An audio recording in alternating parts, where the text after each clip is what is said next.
Topic today is flow assurance considerations in hydrocarbon field development and planning. And the main intention of this lecture is not to make you experts in flow assurance. For that, there are many other courses and lectures that you can watch and material that you can refer to, but simply how that we are aware of what kind of flow assurance issues we have to consider when planning and designing the field and what consequences do they have on the field planning process. So this is an overview slide showing some of the issues we might have. This slide I took it from is adapted from a presentation by Equinor, which I thought was very nice. So we have, for example, we have here the different regions where we are in the reservoir, upstream well, a bit more downstream pipelines and flow lines, and then we have process. And we have where these issues typically affect in which region. Okay? And offshore fields, most of offshore fields, they have a strong subsea component, especially in Norway. There are some fields like they have dry Christmas trees, like what we have discussed before. So they behave mostly like onshore fields. Okay, so you don't have this part. Many of the issues that affect this part, the flow line and pipeline, they are not affecting in systems where I have dry Christmas trees. Okay? But most fields, especially in the Norwegian continental shelf, they have a strong subsea component, and then for we should look also into those. Okay, so we have asphaltenes, we have scale affecting the whole chain, we have hydrates mainly affecting a bit the well, but mostly the flow lines and pipelines. Wax also affecting mostly pipelines and flow lines. Emulsion affect almost the whole range. FIV stands for flow induced vibration. Corrosion affects the whole range. You have slugging, erosion, naphthenates, foam, and also I put it a bit out here, but it's microorganism growth, okay, which is a big issue usually topside. So my intention here is to simply go at least through a few of them, so we have like a very brief or we have some understanding of what they are, and and then we see how that affects the design and the planning of the field. Okay, so hydrates is a structure like shown here in the upper corner, is where you have the water molecule and it forms some sort of a structure, okay, that it houses small molecules, size molecules, like for example, in this case, methane. Yeah, and if they are formed, we are going to see later, but they are formed in at a particular conditions of pressure and temperature. But it's essentially this structure, a house solid structure that houses molecules that are of a relatively small size, okay, a few Armstrongs in size. You see here what kind of issues can cause. You have a block of hydrate on the pipe, and here you have exactly the deformation process. A video from DTU, Denmark Technical University, and you should see here how the hydrate particles are forming.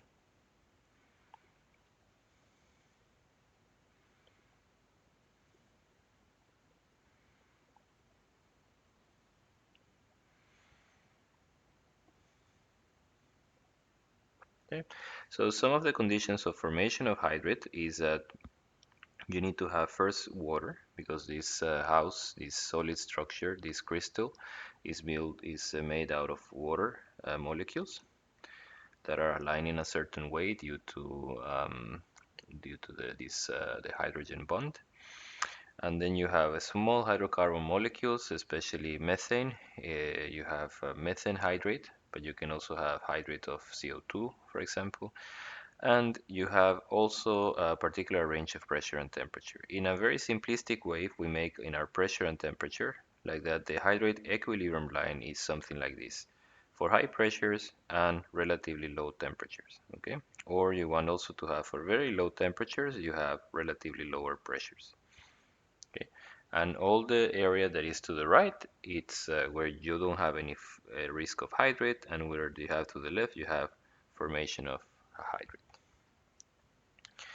Okay, and if we put here to the right, I'm showing now the same pressure and temperature diagram. I'm putting the phase envelope of the fluid that we have on the pipe, and we have the inlet of the pipe, which is 1, and I'm flowing towards the outlet of the pipe, which is 2. So what happens typically in flow lines and pipelines, when I'm transporting the fluid from a high pressure to a low pressure, let's say the separator facilities in this case, okay, the temperature is going to be reduced. Usually the environment is at a lower temperature than the fluid, so then I have heat transfer, the fluid loses energy, heat to the environment. So at some point it might happen that it crosses, here I have my original hydrate line, and at that point I will have hydrate formation. And hydrate is not something I can live with it, but it's something that potentially could block the pipe, okay, if left unaddressed. So one approach you see here, you have other lines, okay, that they alter this equilibrium line of hydrate by adding what is called a hydrate inhibitor, okay, in this case methanol.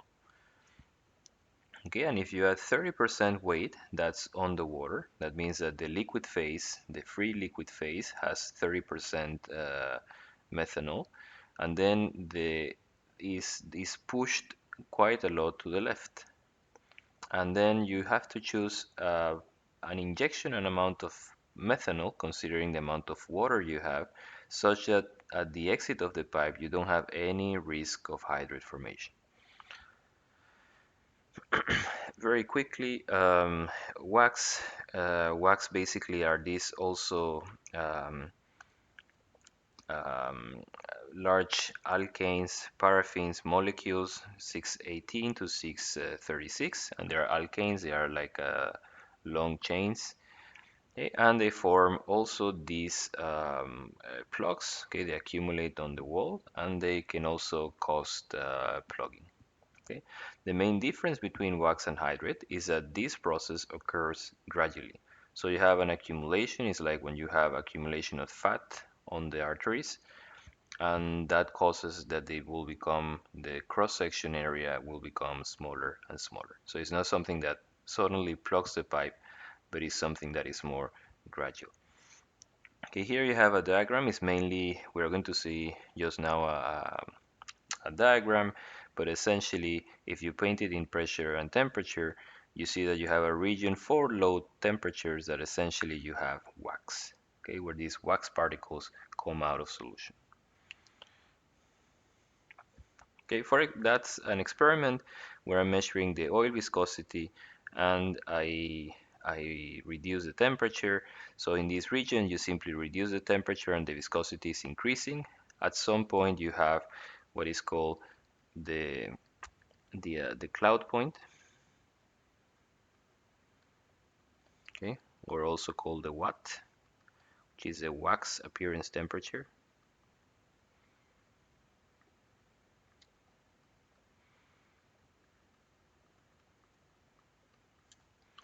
And that's where these wax crystals, they start to precipitate from the oil.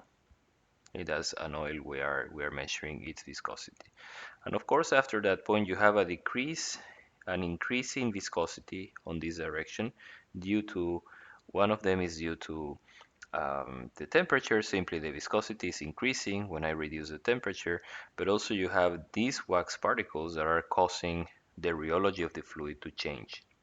Okay, it's like you have a drilling mud that you start to add solids to this drilling mud, and it behaves in a, for example, can behave in a non-Newtonian way. So in this case, in this region, you have a change that can be quite difficult to move this fluid because it exhibits a non-Newtonian, it exhibits often a non-Newtonian behavior. So then you reach another point in which you have, that's called a pour point,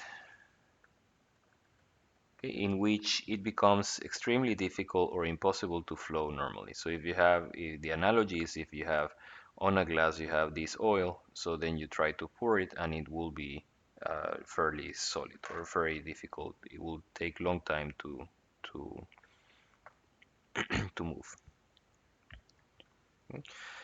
So the mechanism of wax here I'm showing is the concentration of wax particle if we are going to measure on weight percent. Okay, so it's the weight of wax particles,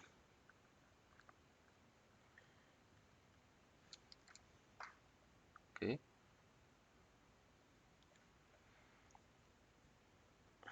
over the total weight, okay, times 100. And you see that when you reduce, initially you have no wax particles, but then when you reduce the temperature, you're starting to come out. This is, in this case, this is a watt, okay, before you didn't have any wax, okay. And after you start reducing it below the watt, okay, in this case it's 39, then you start getting more and more particles until they take up, in this case at minus 50, they take up around 11%, okay, of the total weight of the mixture. So that's one type of experiment is done on wax. And one thing that happens with wax is that if we see the cross section of the pipe, you have the temperature typically, the temperature, if we are going to plot the temperature, okay, along the radius, okay, of the pipe, we usually have a high temperature,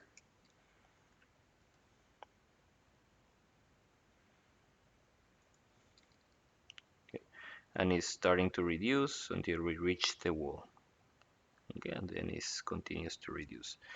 So if, let's say, the fluid, okay, it's below the wax appearance temperature, the concentration of wax particles here is going to close to the wall, which is the coldest, okay, is going to here is going to increase. Okay, so the concentration, this concentration is going to increase, while here, because the temperature is slightly higher, it will be lower. Okay, so that causes a gradient of concentration. Also, if I plot the concentration of wax particles, this C has the inverse concentration, right? It has concentration profile. Okay, C will be something like that, where you have high concentration of particles here and low concentration here. So it's that difference in concentration, but in the liquid is exactly the opposite. In the liquid, I have less particles, less wax that is dissolved in the fluid. Okay, so I create essentially a travel or a migration of wax particles or of wax components, okay, or wax molecules to the wall. Okay. So essentially, and the wax that starts precipitate, you have some mechanism how it adheres to the wall. Okay, the wax that is coming out of solution, it starts to stick to the wall, and we are not going to talk about that mechanism, but actually has a physical mechanism how it gets attached to the wall. So wax is not only enough that it precipitates, but also has to have a cold wall. Okay. In this case, the pipe has to be cold, and then I have to have this because otherwise, if all this wax come out of solution, then I won't have any problem because then the fluid won't have any more wax to give to precipitate. Okay, but in this case, we create a concentration differential, and then I have migration of wax molecules dissolved on the liquid that they are going to migrate towards the wall. Okay, so that's essentially what this N is saying, is that you have a mass transfer of wax molecules to the wall. Okay? And one way to express that transfer, okay, is essentially is this guy that I told you before, okay, the differential of concentration with radius, okay, that you have um, okay, that you have more in the wall that you have on the core of the fluid. Okay, that's the core of the fluid. But also, if we then use the chain rule, okay, we have dc dt. That's something that we measure in the lab. Okay, we know exactly the expression, and here we have used a straight line, and then we need this part, okay, dt dr. that we know how to calculate if we have, for example, different layers. Okay, we have convection, we have conduction, we have external conduction. So this guy, we know how to, we know how it behaves. Okay, you have the core of the fluid, you have boundary layer, you have the changes of temperature in the fluid on the radial direction. So that's an example of a simulation where you have along the pipe on the x-axis, okay, that can be meters or kilometers. So you have how the temperature is decreasing along the pipeline, and then you have at some point you reach the wax appearance temperature, okay, and then with time, that simulation tells you at time 10 you have and some accumulation, some millimeters of wax on that wall, and then it's getting smaller. Okay, the reason why it's getting smaller, it's the temperature of the fluid also starts to reduce. Okay, the heat transfer with the environment, it becoming less and less, so the fluid doesn't cool down as much as in this location where you still have a relatively warm fluid. Okay, in our case that would be 39. Okay, and with time you have 10 days, and then you go to 60, then you go to 120, that if you do nothing, then the thickness of that wax layer is going to become thicker and thicker. Okay, that will become a problem and eventually plug the pipe.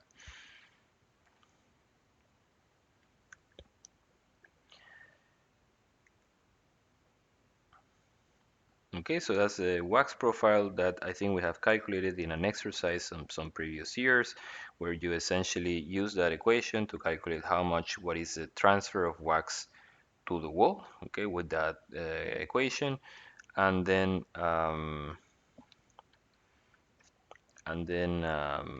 you simply use the dTdr, okay, that is going to be changing for each location. Okay, it will be less and less as the temperature is going down. Okay, let's say that the temperature, we can put here the temperature of the ambient, for example.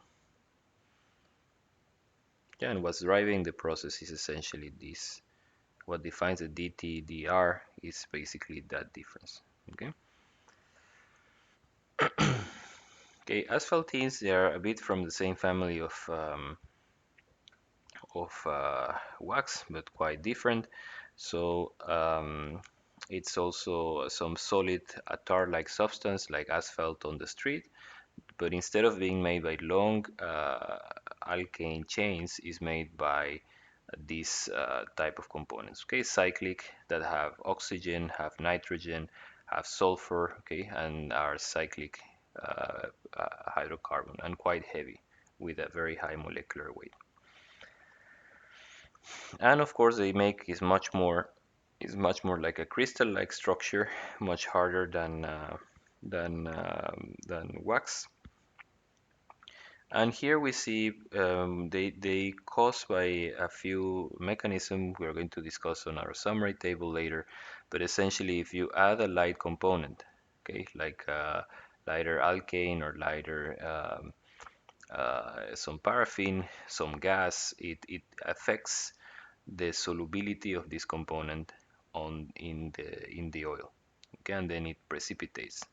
Also, it can be naturally existing on the oil, like if you have a heavy oil in tar sands, they have these components naturally occurring, okay, and they attach to the wall, usually to imperfections. There is always a component of how they attach to the wall. There is some effect of the interfacial properties they can attach to the surface. Can you see the area here where this area where this shaded is where these occur, and essentially when I'm reducing pressure also can happen if I reduce pressure. Here I'm saying that's the production path from the well to the separator. So here the light components are expanding in the mixture, okay, in the solution, in the oil. So they occupy, it's like they were occupying more space. So it means that they're increasing in a way its quantity. So that causes these guys to precipitate. Okay? And also essentially disappears because at some point all of these light components essentially go to the gas, and then the oil becomes again heavier, okay, with the heavy components. Scale, the position of these minerals, of these salts, okay, on all kind of components, and scale it deposits on these imperfections that we have. Either we have grooves, we have path, we have valves that they deposit on, and typically this is barium sulfate, calcium carbonate, and even salt, regular salt. And we have different mechanisms for scale to occur. Again, this is not like asphaltenes and wax. This is not something that is going to block from one day to another, but it's also something that takes time. It's an accumulation process that happens with time. But basically, you have two mechanisms, or the most common are when you have, for example, formation water that is rich in these minerals, but it's on these components, and you mix it, for example, with injection seawater, okay, that is rich in SO4. Then you join these two, and then boom, you have this scale, okay, this salt. Also, one other process you have if the, with CO2 to form it, when pressure goes down or temperature goes up, then these carbonates they tend to dissociate, and then they tend to join with calcium. Okay, there are two different types of scale. Erosion, we refer to the loss of material, okay, of solids, of components, of pipes. Okay, in this case we have a choke. I don't think we have discussed choke, but essentially this is a cage choke where the fluid flows around this choke and then enters through the holes, and then they, because essentially you have, if you see it from the top, you have a stream jet heating on both sides. So they heat each other in the center and then continues to flow down. Okay, so in this case, it's erosion that actually affects the integrity of the choke and lets it, and it doesn't operate normal anymore. And here you have a manifold where you might have, because of the change in direction of the fluid, you have some areas where you have high velocity, and then you can create also some erosion. Okay, erosion, you need to have a solid particle or some sort of particle on the fluid, and typically sand due to sand production. Okay, high velocities together with sand production. That the particles are hitting the wall uh, repeatedly, and then you cause this loss of material. Slugging is intermittent flow of liquid and gas on a pipe caused on different flow lines, well or pipeline. So here we see one example that's produced by a student of Professor Ole Jørgen Nidal, who is a professor in multi-phase flow.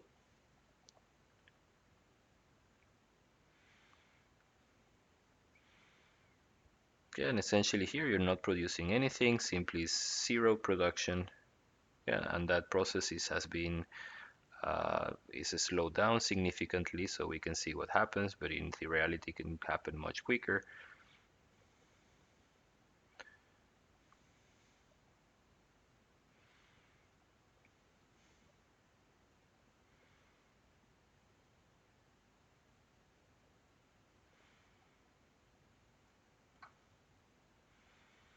Okay, so if you plot, let's let it go, the rest.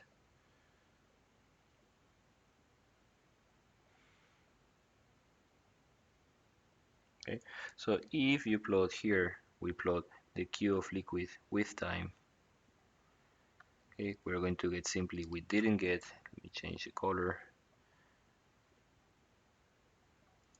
Okay, we don't get anything, and then we get a peak with a big block. Then we don't get anything, and then we get another peak. Okay, in a kind of in a simplistic way. So essentially that is, you get a batch of liquid, okay, and that can be an issue for the downstream process. That is, remember, all of our topside process, all of our downstream process is usually designed for steady state operating conditions.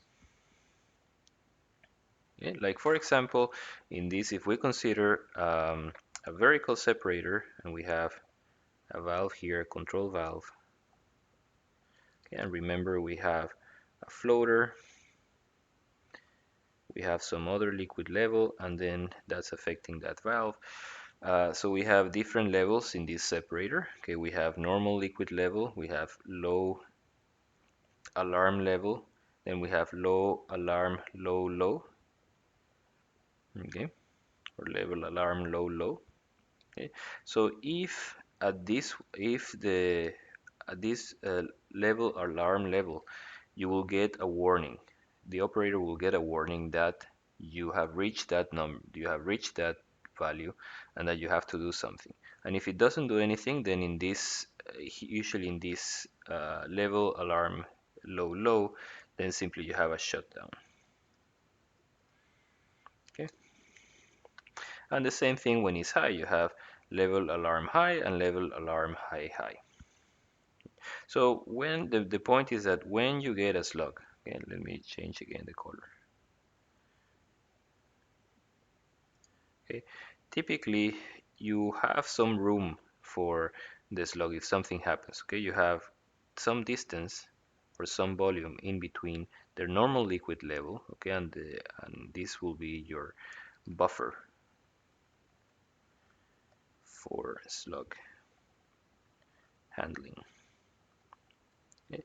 But as you can see, it can be relatively small, that volume. So you can take slugs of relatively moderate to small size, but if you're going to have big slugs, then that can be an issue because if you receive that uh, continuously, okay, remember that at this point you're going to shut down the system. Essentially, you're sending the signal to shut down this valve, to close the process. And then to restart the process is a long task that you have to invest a lot of hours, and in the meantime you're wasting production. Okay, and it's not enough because it takes some time depending on the slug that you're receiving here. Okay, here we say QL versus time. Again, we're saying that you receive a big batch suddenly, okay, with time, and you don't have enough time for this valve to act in principle and then take all of that fluid out. Mhm.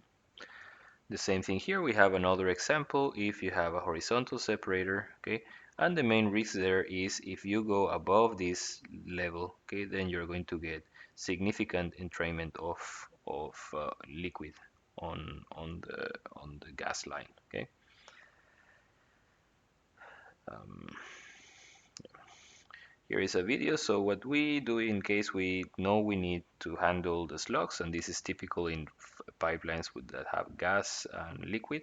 Okay, you use this type of separator, which are called a slug catcher, and here the inlet is on this side below, and you have a distribution manifold that goes through several pipes.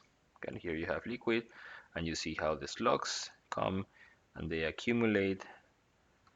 These are inclined. I'm not sure if you can see very well there, but it's actually inclined in this direction. So it's reducing the elevation along the pipe. Yeah, and this because of the big volume it has, it can absorb these variations in that you get in inlet liquid. The main problem is that you cannot have this on a vessel. So if you have to have slugs, you have to find and you have a vessel, you have to find another way to to handle them. This can be done only be built only on a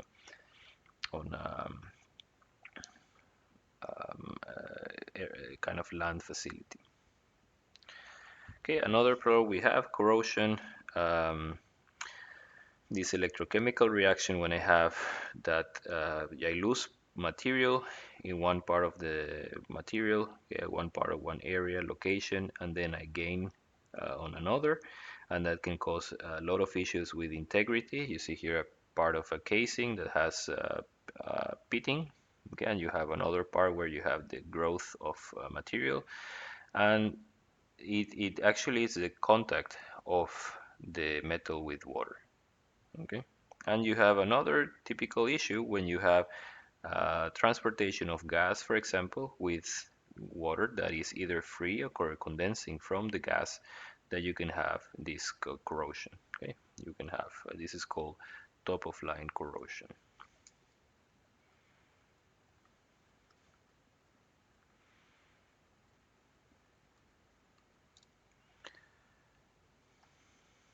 emulsions, if we have, for example, as if you take a bottle and you have water and you have this is water, okay, even if it doesn't look like water and oil, and then you mix them vigorously, that's what happens when it goes through valves, when it goes through the choke, when it goes through a manifold, it has to change direction multiple times and then it gets mixed. So then you can end up with something that is like a fine unstable dispersion.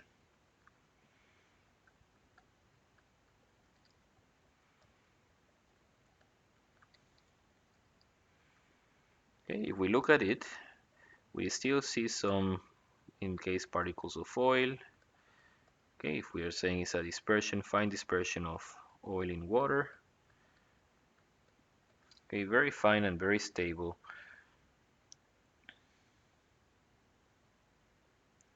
Again, we have the matrix is water. Okay, you can have also all kind of crazy things where you have dispersion of water also in oil, or you can have multiple dispersions, one inside the other.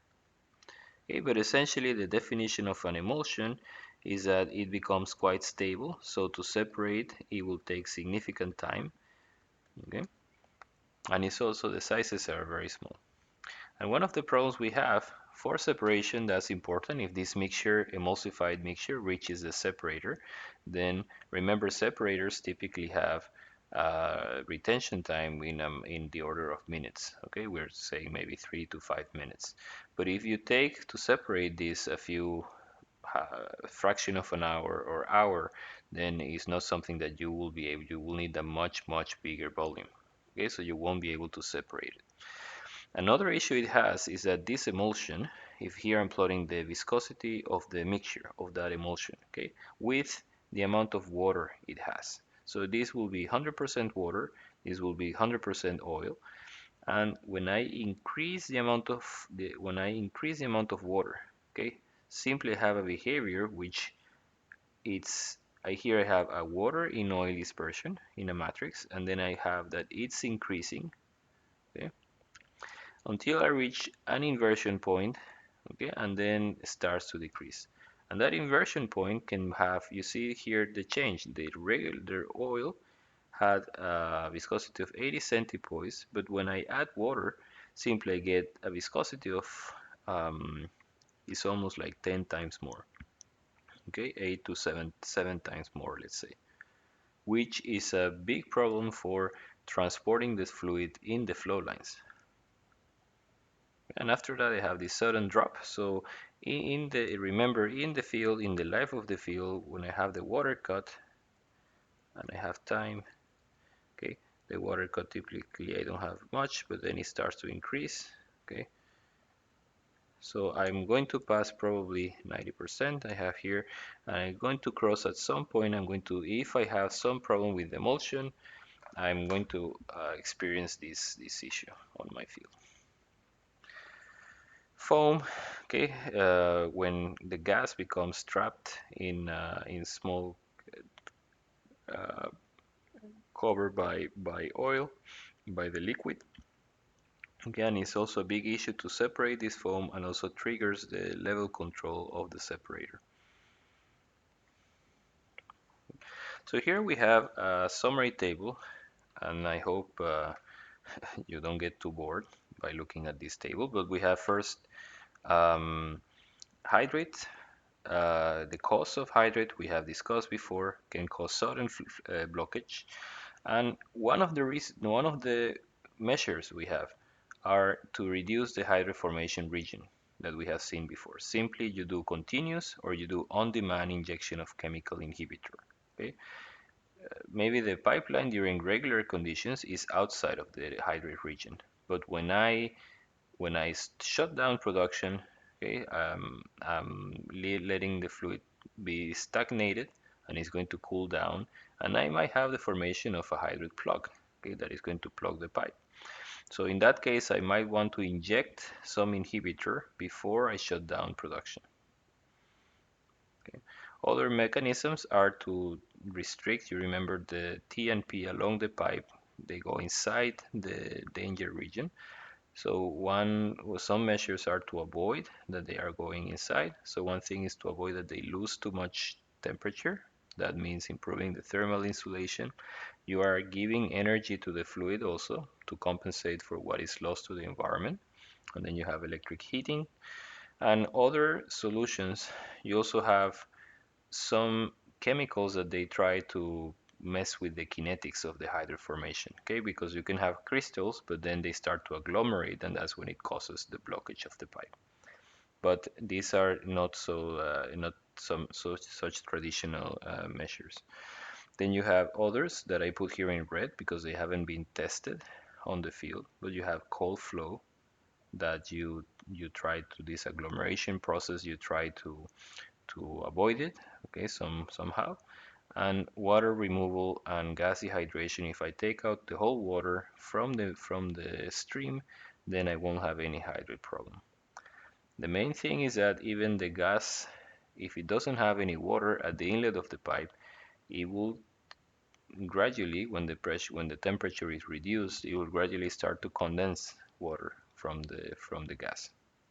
Yeah, and that can be enough to cause hydrate formation and plugging. So to determine hydrate formation conditions, we have laboratory tests, we have some empirical correlations, okay, depending on at which level of field development we are. If we have some samples, we can make a laboratory test. We can use a thermodynamic simulator like HYSYS, PVT-SIM, UNISIM, okay, to try to predict the hydrate equilibrium line and how it is affected by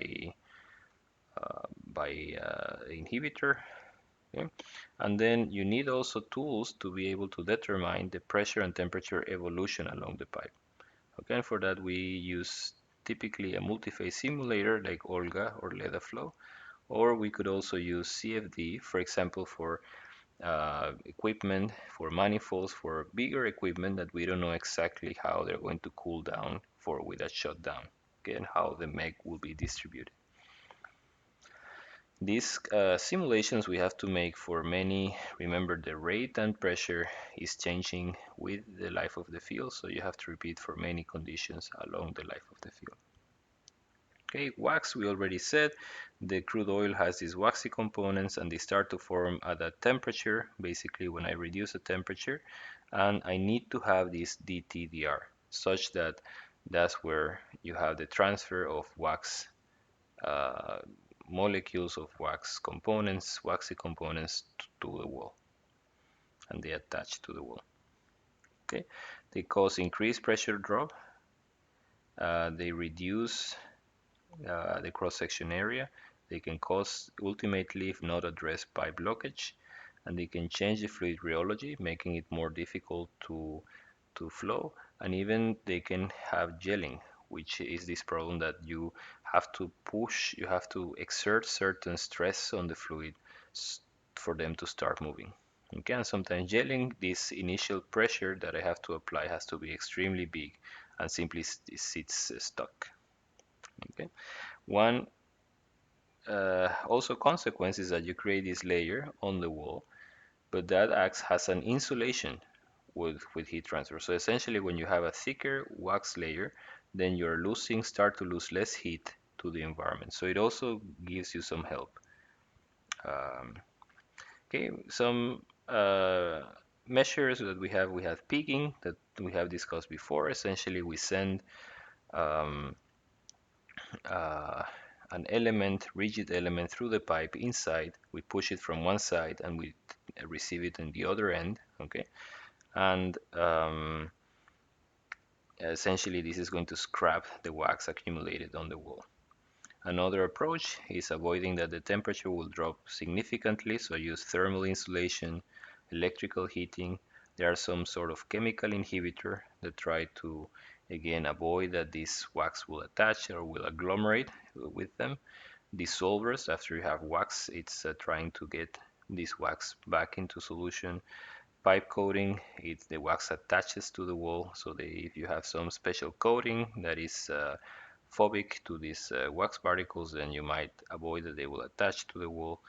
And cold flow, essentially, if I say that I put the fluid completely in equilibrium with the environment at the same temperature, then I won't have, even if I have wax particles out of solution in suspension, I won't have any attachment of wax to the wall.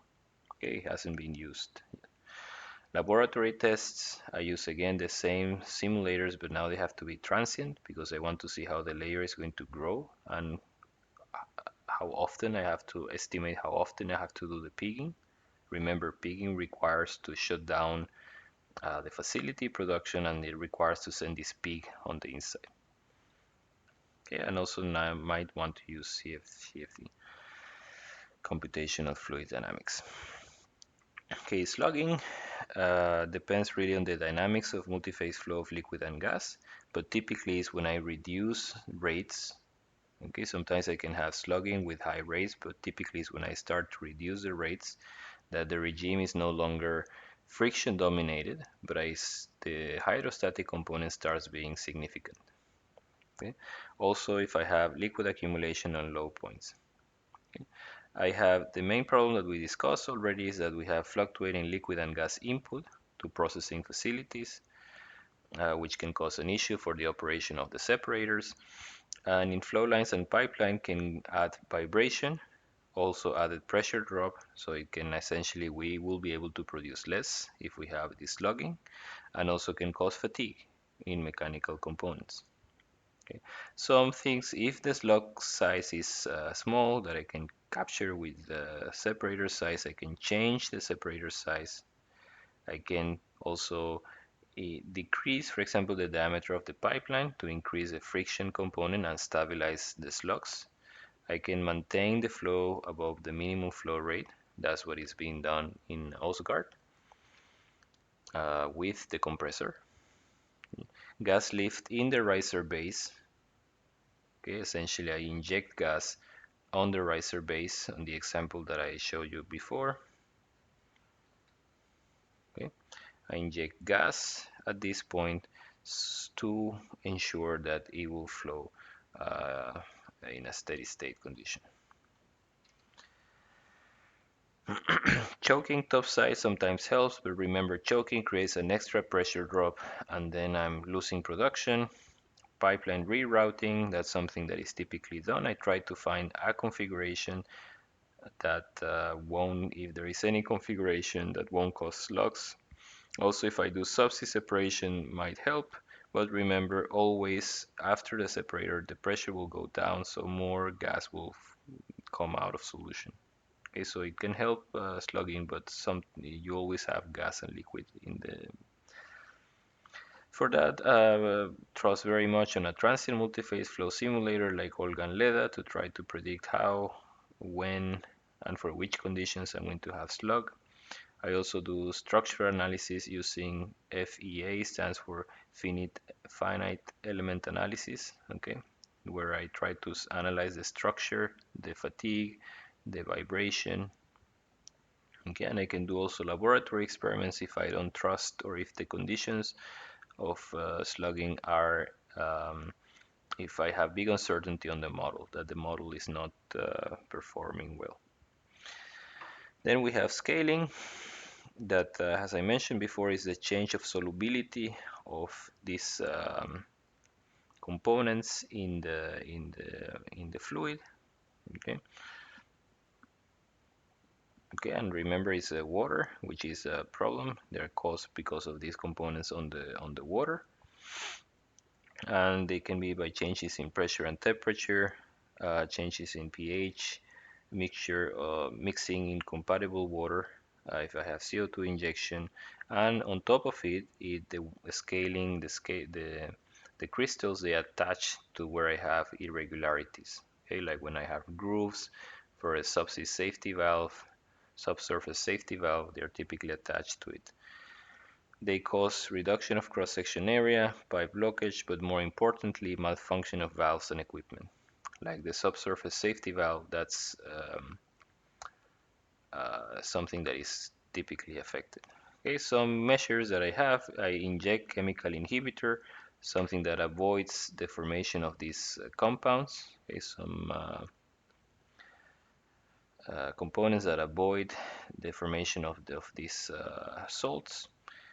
I can do dilution by adding more water. I can, once I have scale, I can remove its at least one of them, one type, I can remove it by injecting chemicals. Okay, I can also do mechanical removal, or I can use coating to impede or delay the attachment process to the wall. Okay, typically I have laboratory tests, simulation tools, and here on this page we have erosion, that sand production, high flow velocities, and can also be sometimes due to liquid droplet in the gas. Okay, and gas droplets in the liquid, not very common, but it can be, for example, for some machinery, some components can be liquid droplets in the gas, and they cause structural damage, vibration, leaks, and they can also lead to corrosion. You have a mechanism that can be erosion corrosion. The erosion takes out material, and then you have corrosion acting on the surface. Some measures I have to have. I have to change the geometry just to reduce the flow velocities, okay, that I have. That means either by changing the routing of the fluid, how the fluid is flowing through the structure, or changing the size, maybe making it bigger, which can increase cost. If there is some component I know I will have to change often, then to make a schedule for replacement and maintenance of component, I can reduce the flow rate, which this has two effects. One of them is reduces the high flow velocities on the component, and the second effect is that you can produce less sand because the formation drawdown becomes also less. Sand separation has been used, subsea has been used some places, and also coatings somehow. Some coatings have some resistance to, to erosion. Tools that I have available, standards like the DNV recommended practice 050501 that talks about erosion. I can use computational CFD.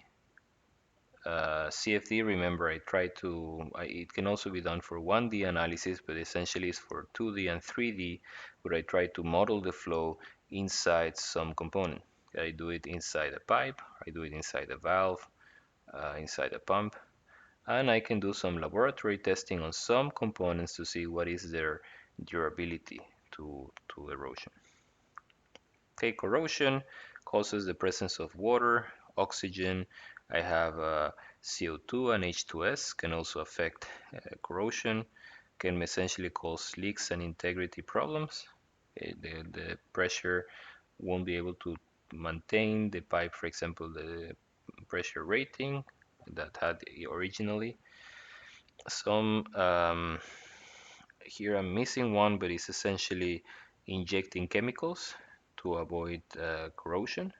Yeah, I will show you later. Coatings. I can select material that can be done for some components, some rust resistant materials, but essentially for big transportation pipes, usually that's usually too expensive. And then I have surface passivation, in which I create another layer of some oxide that avoids corrosion to happen. Okay, I create a layer of oxide that becomes, it stops reacting with the environment, and then it protects from corrosion.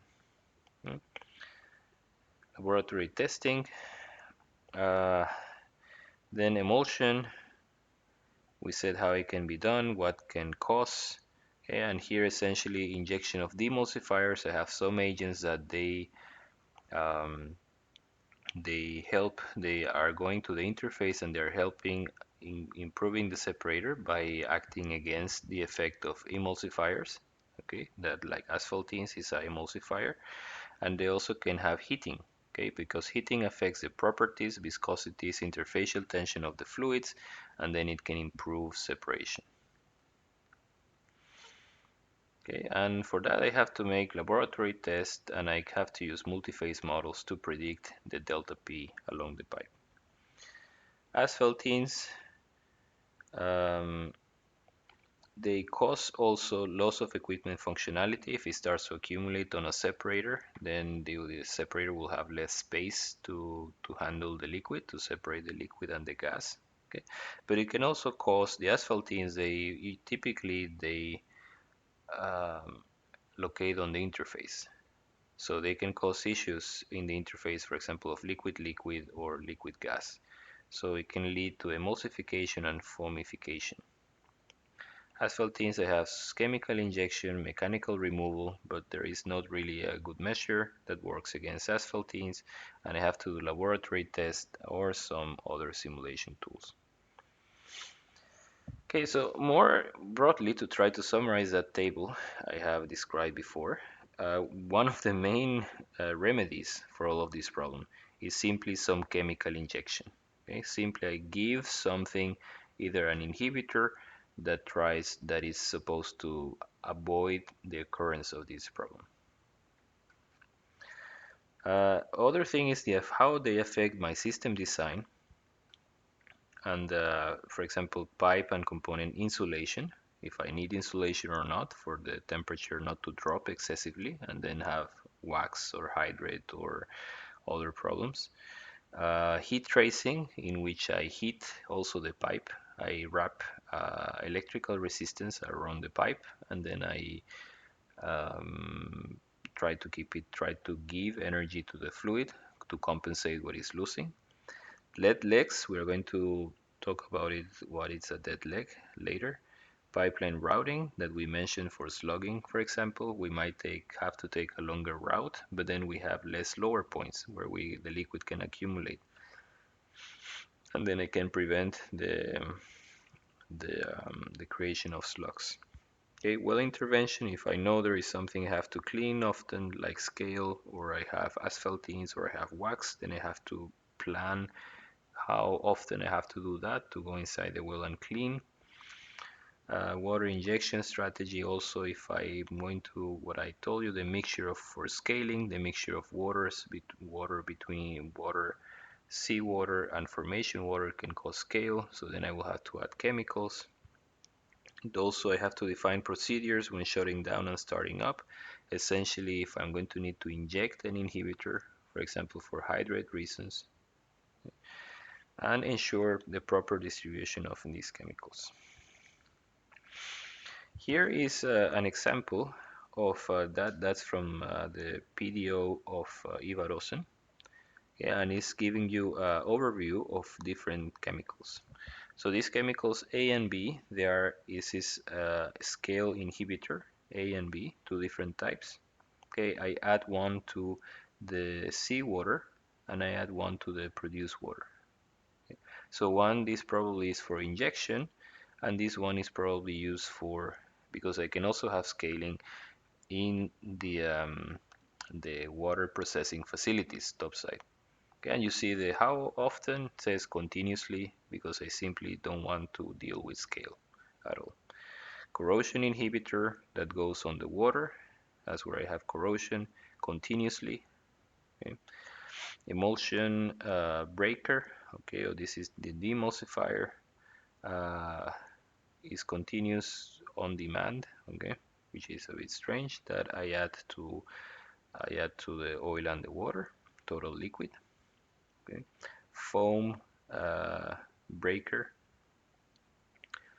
that I do it when it's needed. Okay, when I start to have foam, then they inject this the flocculant wax inhibitor that I do also on a needed basis. For example, probably when it becomes cold. Biocide, also continuously. Oxygen removal, that's also for corrosion. H2S is not remover but is scavenger. Okay, oxygen scavenger and H2S scavenger, they is on the produced water. And make, I do it a batch and I inject it on the well stream and then do it as required. And this has required because this Ivarosen is wells that are platform wells. Okay, you don't have much subsea here in this field. Okay. Then we mentioned that we are injecting a lot of chemicals on the production stream. Okay, and then we have to say exactly what these chemicals for. If it's for disposal, for example, if the chemical is in the water, it will end up probably in the sea. Okay, so I have to be careful that the chemicals that I'm using uh, they are not damaging to the environment and to life. Okay, so you have different categories according to, I forgot exactly what OSPAR means, but it's Commission for Ocean Safety and something.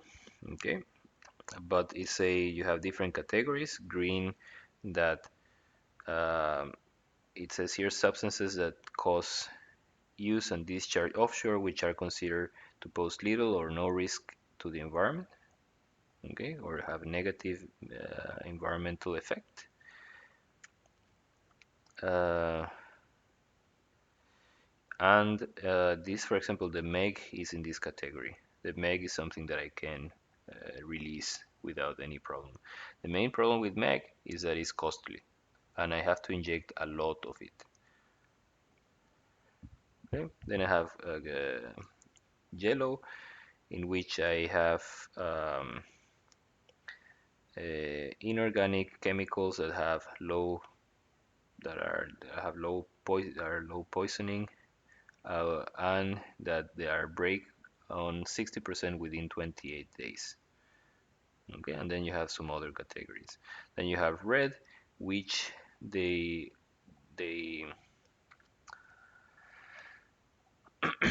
they degrade slower in the marine environment, and they can accumulate and are extremely poisonous. Okay, are environmentally dangerous, and they have to be changed with environmentally friendly alternatives. Okay, black is the worst, that don't degrade, they can accumulate, they are very poisonous. Mm. So see here some classifications of the different chemicals we use.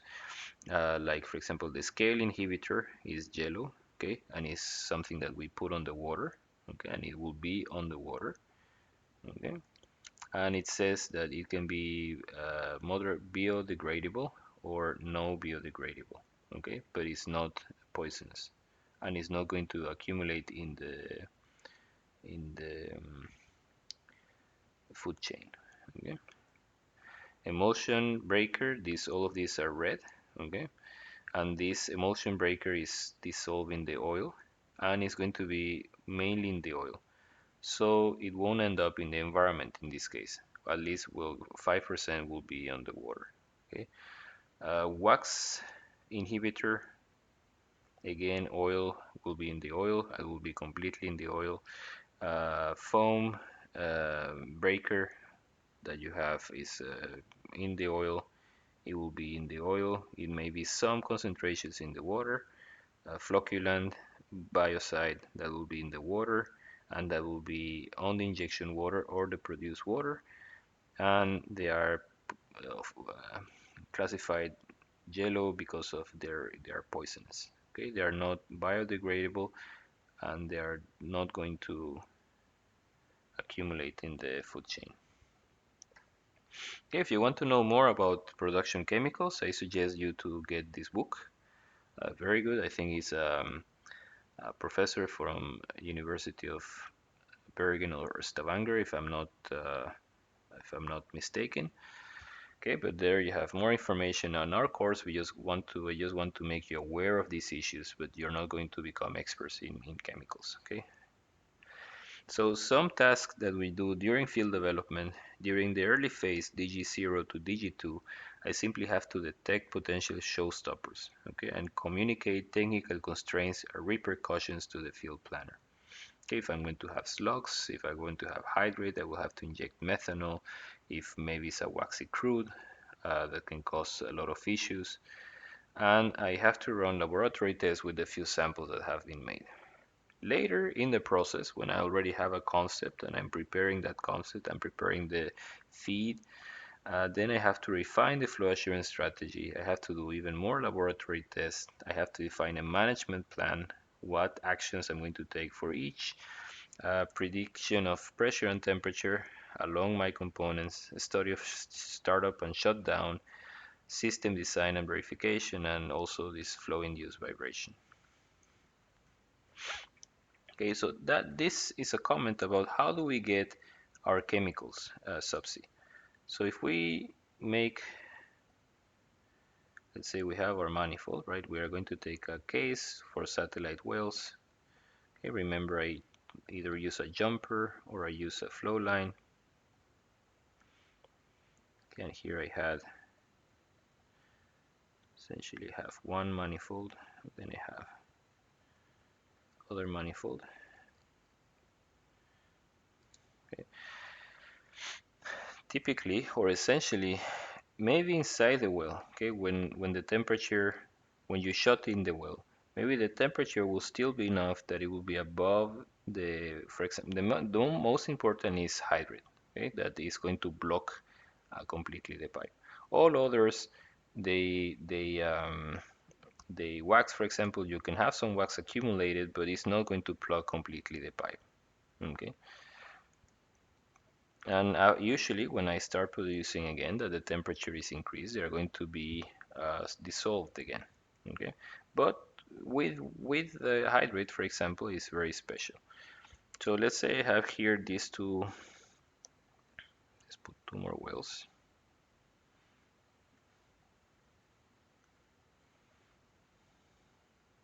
Okay, so I have to reach these wells, and I do that with,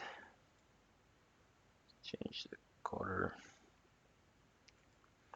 Okay, I use the what we call an umbilical. Okay, we're going to call later, but this is an umbilical. Okay, it's a collection of pipes that I wrap around a flexible cover. Okay, and then I send it to a unit that is called a SDU. Typically has this name, subsea distribution unit.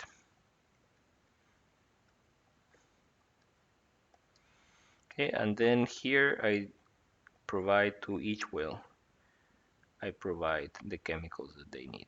Okay, and I provide other things. I also provide, maybe they need power, they need the signals for the instrumentation, but I also give the chemicals. Okay, like in this case, this was a bit cut, this figure, but essentially you see here you have the umbilicals. Okay, you have here you have every well, okay, or every cluster of wells, that each one of them has their own riser, okay, going to this platform is called Newark. But you have here on the other side, you have the umbilical, okay, which is here, and is going into this SDU, okay, which is here. And then this SDU is giving the chemicals and giving also other things that each one of these wells needs. Okay, that's how it looks like, the SDU.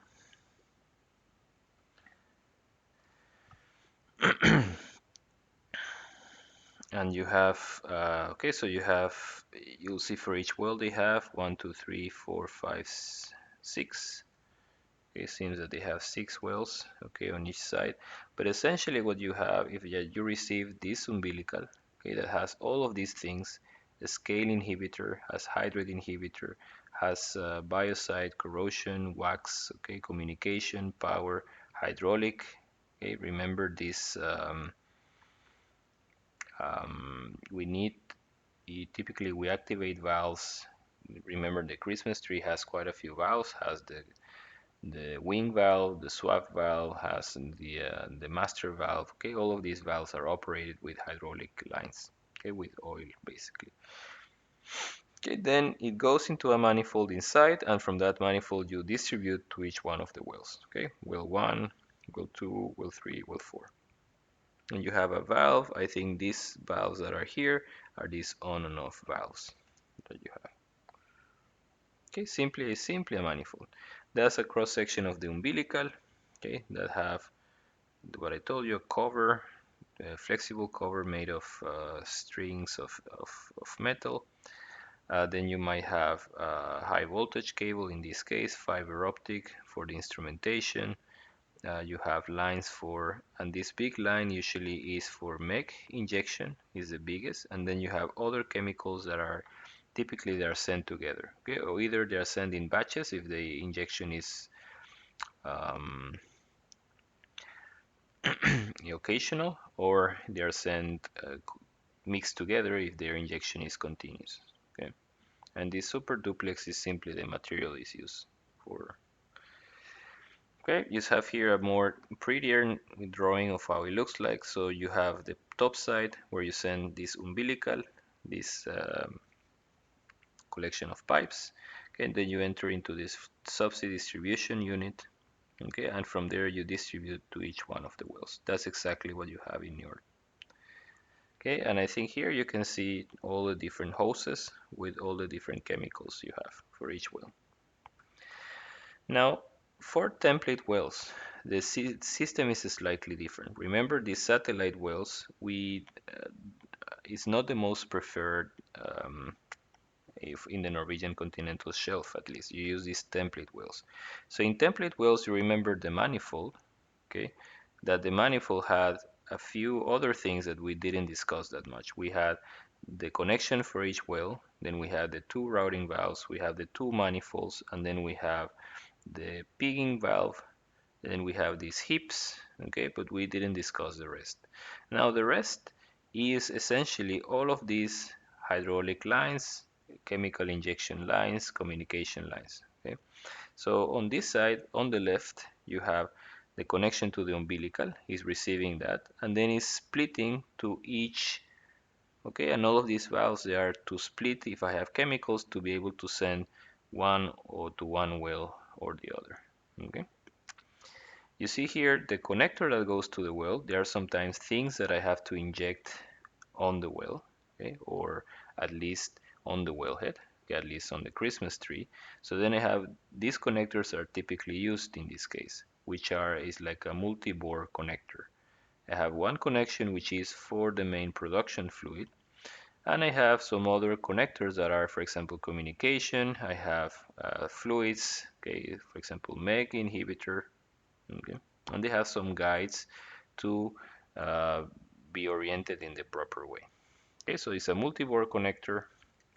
Let me just write it here, multi-bore connector. Okay. That's more in detail how it looks like on the Christmas tree itself. Here I have this multi-bore connector. That's how I multi-bore connector. Okay, then I have each, they connect separately. They don't, it's not allowed that this fluid will enter into that line. Okay, that's not allowed. Okay, and then you connect, that's the annular line, access to the annulus. I have here, this is the MEG control valve, okay, which is simply essentially like a choke that I can, if I need to have more MEG, I open the choke. If I need to have less MEG, I close the choke. And this is the MEG injection valve. Okay, here we have again another multi-bore connector, and I inject back here. Just a few things. Just here we have our well. Here we have our wellhead. Essentially, it's not the wellhead, but the tubing hanger. Okay. Then we have the subsurface safety valve. Okay. Subsea. I know it's. I don't remember the acronym. Okay. But then you go up, you have the production master valve, you have temperature transducer, pressure transducer, you have a crossover valve between the annular, okay, and the tubing. Then you have here the scale inhibitor, scale injection valve, scale inhibitor control valve. Okay, in this case they decided it was enough because when I shut in the well, when I shut in this production master valve, this will still be uh, hot, okay, and the scale inhibitor, Probably also I won't have any scaling inside the well for some reason. Okay, production wing valve. Uh, okay, then I have sand detector, multi-phase flow meter, production control, production choke valve. Okay, and I have along the way I have a lot of transducers. You can find this drawing in my compendium. Okay, and one thing that some chemicals they have to be injected in the well.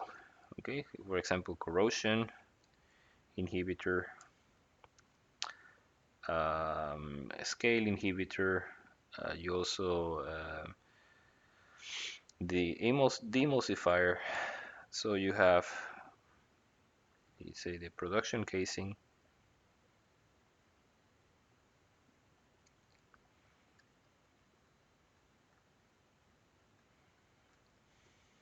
Can you have my formation someplace here? Remember, I might have concrete, the cement.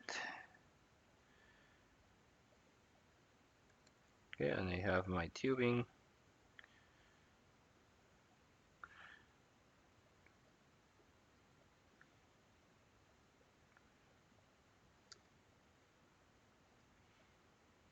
Okay, that's a tubing hanger.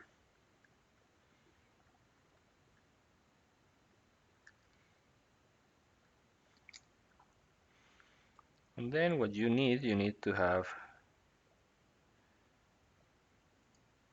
okay, these penetrators, okay, like the annular valve. Okay, the annular valve the annular valve that I show here, simply you have a piece of pipe that will be open, and here you have this valve, that's the annular master valve. Okay, that's simply the way it looks like.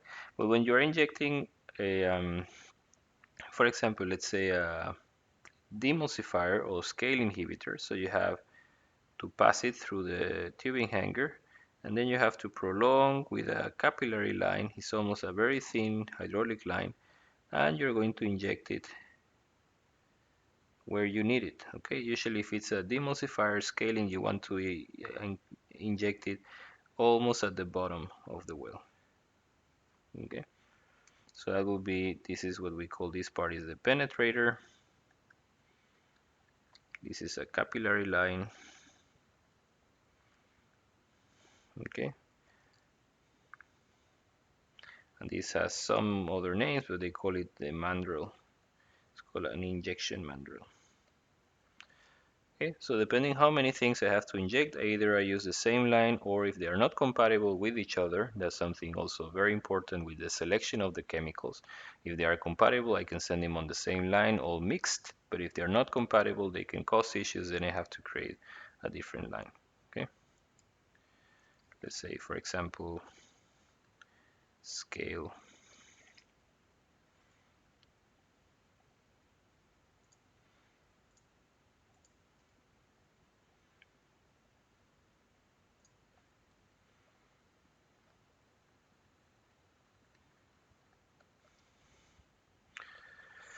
Okay, dead legs, we talk about it, is when we have regular production. For example, we have this header, right? And we have different wells producing that header. Uh, if, for example, here I'm producing just from one well, here I have this routing valve, okay? But all of that, so the fluid will go from here and will follow to the left, because that's the part that is open to the process. But all the rest, here you have this crossover pigging valve, it will be simply with stagnated fluid. Okay, and this part will get some heating from the fluid flowing on this direction, but it will get cold, much colder than the rest of the fluid. So if there we have an issue where we might have hydrate, we might have some flow assurance problem, then I have to analyze the flow on that dead leg, and I have to see how I can improve it, or at least to keep it warm. Okay, I can analyze to reduce the size. In this paper, I took this from a paper that essentially they try to induce a vortex that is simply going inside the dead leg and is actually hitting the dead leg. Okay, from this paper. Like in this case, as the dead leg, we are saying fluid is entering through here, and then the dead leg will be from here all the way to here, and even further. Okay, so dead legs, I have to be careful. So now just to finalize our lecture, just one here to summarize some tools that are important for the analysis. And one of them is the laboratory test of fluids, essentially hydrate, wax, asphaltenes, scale, emulsion. Um, okay, it's fluid to know my fluids, make, for example, injection water, seawater, production water to see what is the composition of that water and what kind of problems I could encounter. Then it's very important to use steady state flow simulators, essentially for pressure and temperature drop in pipe, but also in the process. And for that, I can use HYSYS, GAP, PipeSim, Olga, LEDA, Flow Manager, which is a software by FMC. Uh, Transient flow simulators, they are used for example, slugging, for shutdown, shut-in, and startup. And if I have slugging, I need to have a transient simulator. Some names are Olga, which is a Schlumberger product, LEDA Flow, which is from Kongsberg, Norwegian company, Flow Manager from FMC, and HYSYS from Asphaltenes, which is, I think, Canadian company. You need to have thermodynamic or PVT simulators, okay, essentially to predict that equilibrium, and you use the lab results to build your model, to quality control your model. And then after you have your simulator and you have a model that you can trust, you use that for to evaluate the effect of different things. Okay, very important, you use standards. Most of the standards, they give you some guidelines, what things you have to take into account when designing a system, like DNV or API. You can use CFD, computational fluid dynamic simulation, for 3D flow analysis of pressure and temperature and flow. For that, COMSOL, ANSYS, OpenFOAM, there are a few more. And FEA, finite element analysis, to structural analysis of stresses, movement, fatigue, for example, in solids, and also heat transfer in solids. Keep. So thank you for staying until now, and that's the end of the lecture. Bye bye.